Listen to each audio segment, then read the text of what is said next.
Ya, Assalamualaikum warahmatullahi wabarakatuh. Kembali lagi kita di channel Wong Deso, yang dimana channel ini kita akan membuka tabir misteri yang belum pernah terungkap, yang nantinya akan terungkap oleh narasumber kita. Untuk menyingkat waktu aja, kita kedatangan narasumber yang dimana narasumber ini udah berpengalaman tentang ilmu gaib, yang dimana dia itu udah pernah menjelajah di seluruh Jawa yang berbentuk misteri tempatnya itu. Maka dari itu kita langsung tanyakan langsung kepada beliaunya. Oke, perkenalkan aja nama Anda siapa, Mbah? Assalamualaikum. Biasa mungkin dulur-dulur harus kenal, orang manggil saya Mbah Fauzi. Asal saya biasa Punjerit Tanah Jowo. Ya, oke. Pemirsa, itu yang telah disampaikan oleh Mbah, asal muasal beliau dari Tanah Punjerit Tanah Jowo. Nah, yang jadi pertanyaan kayak gini, Mbak, yang udah dinanti oleh penonton. Sepengalaman mana sih Anda itu mengenal goib, atau dalam arti Anda di salah satu tempat melihat penampakan yang benar-benar itu real atau nyata dan ekstrim atau enggaknya, itu di daerah mana aja, Mbak? Monggo, Mbak. Terima kasih. Assalamualaikum warahmatullahi wabarakatuh. Sugeng siang, sugeng dalu, salam sehat semua, namo darmo. Moga-moga dulur-dulur kabeh pinaringan sehat, dirahmati Tuhan Allah yang Maha Kuasa. Ini malam ini saya tak cerita pengalaman real saya, yaitu melihat penampakan. Sebetulnya dalam Al-Quran maupun hadis, manusia itu pada dasarnya tidak bisa melihat. Cuman saja mungkin manusia-manusia tertentu yang punya rahmat itu bisa secara kasat mata melihat. Ya, yang mempunyai keistimewaan. Keistimewaan. Tapi ini saya malam ini mau cerita pengalaman saya sendiri yang secara kasat mata bisa dilihati. Ya, bukan saya yang melihat, tapi makhluk sana yang menampakkan pada saya. Pertama, kuda hitam, orang menganggap itu gagak rimang. Kemudian manusia tanpa kepala. Dan yang ketiga, pocong tapi anak-anak. Yang mana bentuk pocong, mukanya itu naudzubillah min dzalik, penuh dengan darah. Itu setelah Anda melihat itu pasti sebelumnya ada suatu tragedi, Mbak, ya? Nah, itu tragedinya apa itu, Mbak? Kalau yang pocong itu berkisar tahun 90 sekian, itu di daerah Jawa Tengah. Konon cerita di tempat itu ada suatu kecelakaan anak-anak SD Pramuka. Satu truk di mana memang jalannya itu agak nikung, kemudian entah trouble manusia atau kendaraannya, singkat cerita di situ terjadi accident yang meninggal banyak. Lah, tanpa sengaja waktu itu memang agak malam, hujan gerimis, saya beserta keluarga mau pulang ke orang tua, melewati daerah situ. Kebetulan mobil yang saya pakai itu Hiace yang warna putih, jadi kayak ambulan. Nah, pas di tikungan naik lampu nyorot, saya melihat di pinggir itu kok ada pocong, naudzubillah min dzalik. Saat itu, waktu itu takut pun tidak ya. Saya amati, loh kok pocong, anak kecil, mukanya penuh dengan darah. Terus saya ingat, oh iya dulu ini tempat kecelakaan anak-anak SD Pramuka. Lah, istri saya sebelah, kowe weruh ora iku mau? Ora, opo? Ya wis engko tak critakno. Itu pengalaman salah satu yang saya dilihati. Itu dikala Anda melihat penampakan semacam itu, apakah waktu hujan atau terang, Mbak?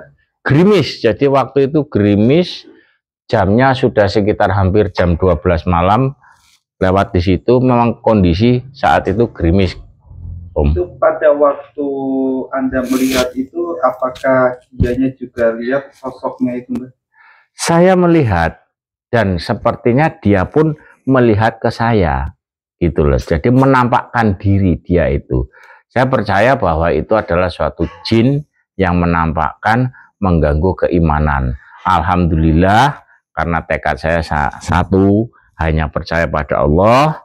Allah sendiri mempunyai makhluk yang berbagai macam jenis, berbagai macam bentuk. Itu suatu keyakinan yang ada pada diri saya. Alhamdulillah, dan insya Allah rasa takut itu ada. Tapi jangan sampai takut itu berkelanjutan. Karena apa? Kembali ke iman. Gitu, Om. Oke, penonton, kita melanjutkan lagi. Yang kedua itu berupa apa, Mbak? Dan di daerah mana? Yang kedua adalah kuda hitam. Waktu itu sekitar tahun 70-an. Saya diajak sama bapak pulang ke rumah eyang.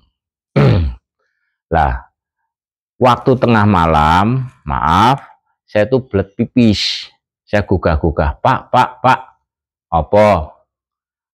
Aku belet pipis. Nah, diantarlah sama bapak, enggak di kamar mandi, tapi di depan rumah, di teras gitu loh. Waktu saya kencing, dari arah kanan itu kuda hitam, persis di depan, berhenti. Kuda itu kayak apa? Kakinya dinaikkan gitu loh, sambil merengkek. Suara kuda itu. Itu berapa ekor, Mbak, yang ada? Satu ekor, warnanya hitam. Nah, saya bilang sama bapak, Pak, jaran. Lah, bapak itu entah melihat atau enggak, tapi yang jelas, wes ayo ndang, cepet pipisnya cepet. Lah, jaran ini lari ke depan sana. Saya pipis belum rampung, kuda itu balik lagi, berhenti di depan saya, berdiri lagi, kayaknya memberikan salam. Woi, kowe cah cilik kok kendelmen bengi-bengi nok kene. Lah, kayaknya gitu, Bos. Iya, berupa suatu itu ya, ilustrasi, betul. Lah, bapak sendiri nggak tahu melihat apa tidak, tapi balik lagi bapak, wes ayo ndang mlebu. Kayaknya bapak sendiri ketakutan, tapi alhamdulillah saya tidak berpikiran bahwa itu adalah makhluk goib, gitu loh. Bukan kuda betulan maksudnya, kuda jadi-jadian. Tapi konon yang Anda lihat itu banyak masyarakat di situ juga melihat sosok kuda hitam. Tidak pernah ada yang melihat. Tapi waktu itu bapak Anda melihat sama Anda ya? Bapak melihat apa tidak, tapi yang jelas bapak, saya bilang gitu, bapak itu merasa takut. Bapak itu tidak berani menampakkan. Saya melihat bapak itu diem gini loh, nggak berani. Kalau saya malah, Pak, jarane. Ya, setelah Anda tumbuh dewasa sampai saat ini usianya, itu kalau diambil kesimpulan sebenarnya kuda hitam itu bermaksud apa sih? Kira-kira memperkenalkan diri, karena memang rumah eyang itu di pelosok desa yang sangat pelosok. Oke, penonton, itu menceritakan tentang sosok kuda hitam yang di malam hari tiba-tiba dia langsung datang di hadapan Mbak. Betul, Fauzi. Oke, yang ketiga tadi apa, Mbak? Wah, yang ketiga ini paling serem, tapi juga kan manusia tanpa kepala. Itu di daerah mana, Mbak? Itu di tempat gedung atau di rumah, di tempat kelahiran saya, di Punjere Tanah Jowo. Ya, kok bisa Anda mengatakan bahwa itu tanpa kepala? Buktinya gimana? Jadi gini, di tempat kami keluarga itu kadang kalau malam dia kumpul-kumpul gini, ngobrol-ngobrol antara bapak, ibu, adik, kemudian saudara-saudara sebelah. Nah, pas asik-asiknya ngomong gitu, pintu tengah, pintu kamar itu terbuka kayak kena angin. Sekitar jam berapa itu? Itu masih sore tuh, sekitar jam 8 habis isya. Oh iya. Nah, pintu terbuka kayak kena angin. Dan saya tuh penasaran. Saya datang, tak buka, loh kok nggak ada. Tapi setelah saya balik gini, loh, itu ada manusia tertidur telungkup di bawah lemari. Jadi kepalanya tuh nggak kelihatan, hanya badan seperti ini. Lah, bajunya putih. Untuk melanjutkan cerita Anda, kemungkinan ini seru. Oke, para penonton, nanti kita jeda waktu lagi. Karena subscribe. Ini berhubung kita akan season berikutnya narasumber. Tonton terus channel Wong Deso. Nanti Anda paham tentang dunia sakral yang belum Anda ketahui. Berlanjut. Oke, jangan lupa subscribe. Ya, itu dulur. Dia mantap.